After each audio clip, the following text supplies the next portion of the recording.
Salam sejahtera dan salam Malaysia Madani. Hari ini kami akan berbincang tentang bagaimanakah sistem pendidikan berperanan dalam memupuk semangat kesepaduan nasional dalam kalangan pelajar.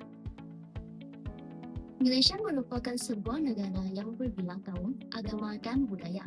Justru, sistem pendidikan berperanan penting sebagai instrumen utama dalam membina semangat kesepaduan demi menjamin keharmonian negara. Nasional bermaksud rakyat hidup secara aman dan saling menghormati antara satu sama lain. Walaupun terdapat cabaran daripada kepelbagaian aliran sekolah, pendidikan menjadi platform utama untuk menyatukan generasi muda. Menurut Kementerian Pendidikan Malaysia pada tahun 2013, usaha memupuk perpaduan dengan dilaksanakan sejak awal persekolahan melalui penerapan nilai murni dan penghayatan prinsip rukun negara. Maka, peran pembangunan pendidikan Malaysia turut menekankan integrasi nasional melalui aktiviti kokurikulum dan pembelajaran di dalam kelas. Sebagai seorang guru, saya bukan sahaja bertanggungjawab untuk menyampaikan ilmu pengetahuan, maka juga menjadi teladan dalam menanam nilai-nilai murni seperti nilai toleransi, kerjasama, dan hormat dalam kalangan pelajar. Hal ini dikatakan begitu kerana pelajar akan mencontohi perkara atau aktiviti yang mereka lihat. Tambahan pula, saya sentiasa menggalakkan aktiviti berkumpulan yang melibatkan pelajar berbelah kaum seperti pelajar Melayu, Cina dan India agar mereka dapat belajar menghargai kepelbagaian budaya. Berdasarkan rujukan daripada IBIS 2021 dan PAM 2017 yang menunjukkan bahawa guru berperanan penting dalam membimbing pelajar memahami kepentingan perpaduan di sekolah. Bahasa Melayu berfungsi sebagai bahasa pengantar utama dalam sistem pendidikan. Bahasa Melayu menjadi medium komunikasi yang menyatukan pelajar daripada berbagai kaum. Menurut Perlembagaan Persekutuan Perkara 192 pada tahun 2020, bahasa Melayu ialah bahasa kebangsaan yang wajib digunakan dalam urusan rasmi. Dengan menggunakan bahasa yang sama, jurang antara kaum dapat dirapatkan dan pelajar lebih mudah bekerja sama dan mempelajari. Dengan itu, ia juga dapat meningkatkan identiti dan memupuk semangat patriotisme pelajar. Melalui aktiviti kokurikulum seperti sukan kelab persatuan dan projek khidmat masyarakat, pelajar dapat berpeluang untuk berinteraksi dengan rakan-rakan daripada berbagai latar belakang. Contohnya, penyertaan dalam kelab bahasa dan kebudayaan membolehkan pelajar memahami adat bersama kaum lain. Manakala aktiviti sukan berpasukan menanam semangat kerjasama, toleransi dan matlamat bersama. Aktiviti ini membantu memupuk rasa cinta akan negara serta kesedaran bahawa keamanan dan perpaduan bergantung kepada sikap saling menghormati. We're gonna have some good times with good friends, making good memories. A little bit of sunshine and good vibes, yeah, that's all we need. And we ain't gonna worry, ain't in a hurry, everything is going our way. We're gonna have some.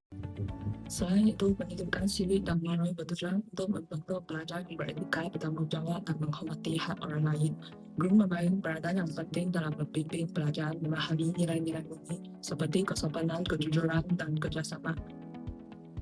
Contohnya, melalui projek komuniti, pelajar dapat belajar bekerja sama, menghormati pandangan rakan lain, dan mempraktikkan nilai etika dalam situasi sebenar. Di samping itu, pendidikan ini dapat membantu pelajar memahami prinsip hukum negara, memupuk kesedaran etika, dan untuk individu positif serta menimbulkan kepada keharmonian negara.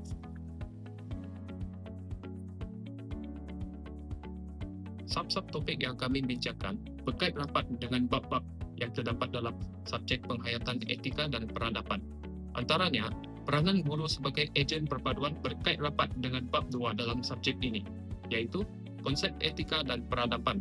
Hal ini kerana konsep etika merujuk kepada nilai dan prinsip moral yang boleh membimbing tingkah laku seseorang dalam kehidupan seharian. Oleh itu, guru berperanan dalam menanam nilai hormat, toleransi, dan tanggung jawab seseorang pelajar sejak zaman bangku sekolah lagi. Dengan demikian, semangat kesepaduan nasional dalam kalangan pelajar dapat dipupuk. Bukan itu sahaja, bahasa Melayu sebagai bahasa kebangsaan juga berkait rapat dengan bab 4 dalam subjek ini, iaitu pemantapan kesepaduan nasional Malaysia. Hal ini kerana bahasa Melayu sebagai bahasa penghantar membolehkan pelajar yang terdiri daripada pelbagai kaum dan latar belakang untuk berinteraksi serta berkomunikasi secara harmonik. Tambahan pula, bahasa Melayu juga menjadi satu medium integrasi sosial dan penyatuan rakyat melalui program sekolah. Sebagai contoh, pelajar boleh bekerjasama dengan rakan yang terdiri daripada pelbagai kaum untuk menyertai aktiviti perbahasan yang dianjurkan oleh pihak sekolah. Selain itu, aktiviti kurikulum juga relevan dengan bab 9 iaitu cabaran kelestarian etika dan peradaban di Malaysia. Ini kerana kita dapat mengatasi cabaran seperti pengaruh media sosial, globalisasi dan kemerosotan nilai murni dengan menanam semangat kerjasama dan juga menghormati antara satu sama lain. Oleh itu, pendidikan dan kesedaran sivik amat penting bagi memupuk etika perpaduan dan jati diri dalam kalangan masyarakat Malaysia. Di samping itu, pendidikan sivik dan moral juga berkait rapat dengan bab 6 iaitu rukun negara yang penting kerana ia menekankan prinsip seperti kepercayaan kepada Tuhan, kesetiaan kepada raja dan negara, keluhuran perlembagaan, kedaulatan undang-undang dan kesopanan dan kesusilaan sebagai asas perpaduan. Oleh itu, rukun negara bukan sekadar lafaz ikrar tetapi juga sebagai panduan nilai yang melengkapi perlembagaan demi menjaga keharmonian Malaysia. Kesimpulannya, sistem pendidikan di Malaysia berperanan penting dalam memupuk semangat kesepaduan nasional. Dengan melalui guru sebagai teladan, penggunaan bahasa Melayu sebagai bahasa kebangsaan, aktiviti ko-kurikulum, serta pendidikan sivik dan moral, pelajar dapat belajar menghargai kepelbagaian dan membina identiti kebangsaan. Tuntasnya, pendidikan menjadi tunjang utama dalam memastikan semangat kesepaduan dan keharmonian negara terus terpelihara. Itu sahaja daripada kami. Sekian, terima kasih. Sayang anak Malaysia, sayang anak Malaysia, sayang anak Malaysia, sayang anak Malaysia.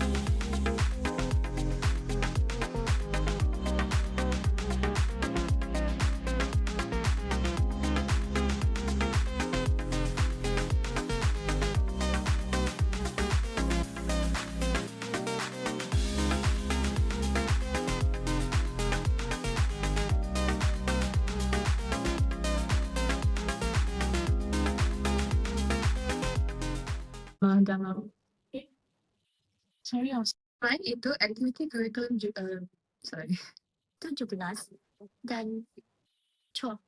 Dan menanam